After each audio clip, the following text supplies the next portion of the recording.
old horse, my son. He was great. He was beautiful. I've come to Trail Riders to get some shit, and there's plenty of it over there. But it's a bit of a challenge getting to it and getting it out to the car. Worms, lots of worms, yay!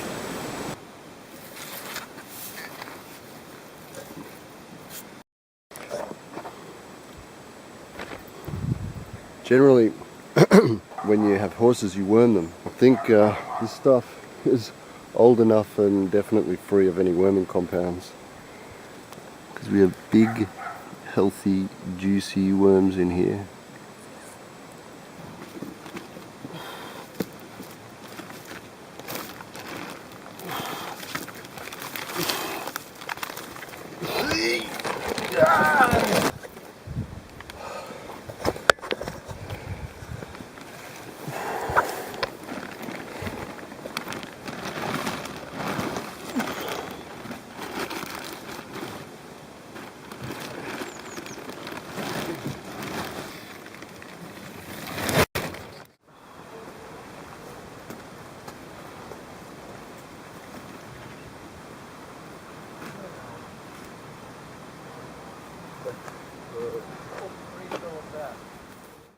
Okay, this is what look, I'm going to talk about this weekend and the weekend coming. We've got a thermocouple on the wrong place, it's not properly covered. We've got trees that have cardboard down which protects them from the weeds coming up and growing around the edges, but it looks ugly. We need akiro, we need straw there, but we cover it, it looks pretty, and then the ground stays moist, the trees stay healthier in summer, etc, etc. So on site this Sunday we are going to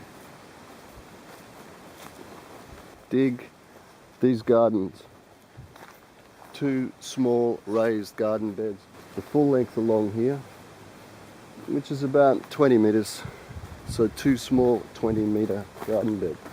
We are going to take all the topsoil from here and bring it up here to put into our 1, 2 and 3 hugel beds. We're going to grab a tree. There's a tree down there that's been felled. We'll get all the branches and we'll bring them and we'll raise these hugel beds and finish at least one of them. We're going to dig all of this out and we're going to make this level with the ground on the contour, so when it rains it doesn't run off and lose all your topsoil.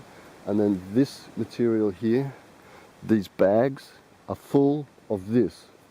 So we have a compost. This is going to be used for growing soil, making soil, doing what nature does but much, much quicker.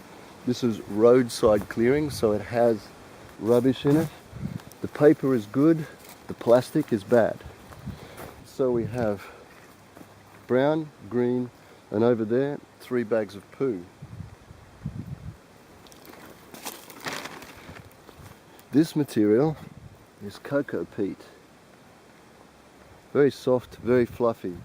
It's going into this pile and we'll mix it in with the dirt that we get out of this area, which is for the geodesic dome. With that dirt, we'll mix it into pots and we'll plant our grapevines. We have that many left to plant.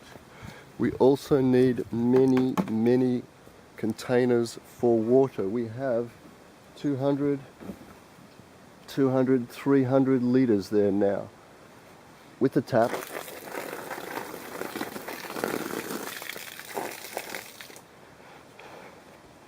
And I'd like to store that water for summer because I don't think by then we'll have a roof gutter draining down to water tanks, which in summer will drain down to go into feeding our garden beds, 3 there, our garden beds up there, and along the bottom of the swale.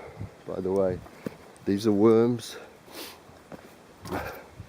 We also need akiro, straw or hay, to completely fill in the swale. This brown material is wonderful for holding moisture, but it looks ugly.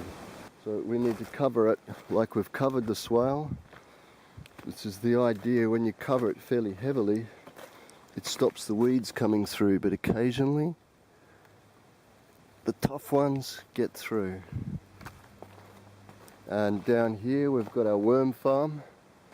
We now have worms from the poo, so we can actually stock the worm farm too. It's going to be a busy weekend. Look forward to seeing you coming. Bring your tools, bring what you can to help out. And I see this tree here.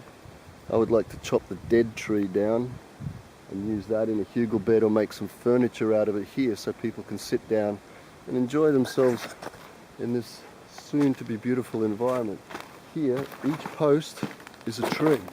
2, 3, 4, 5, 6, 7, 8, 9, 10, 11, 12, 13, 16. We've got about 18 separate plantings, all different varieties of food tree, mostly stone fruit, all of its heritage.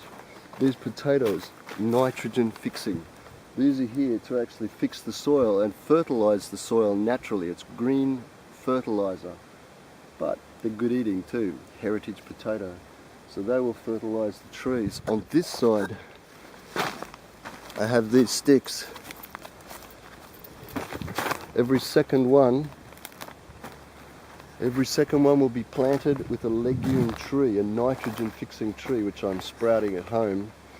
The snails are eating them, but if we plant these in, then we have the nitrogen fixing trees, then we have the water collection system, then we have the tree growing system. These trees will feed these trees. So the whole system looks after itself.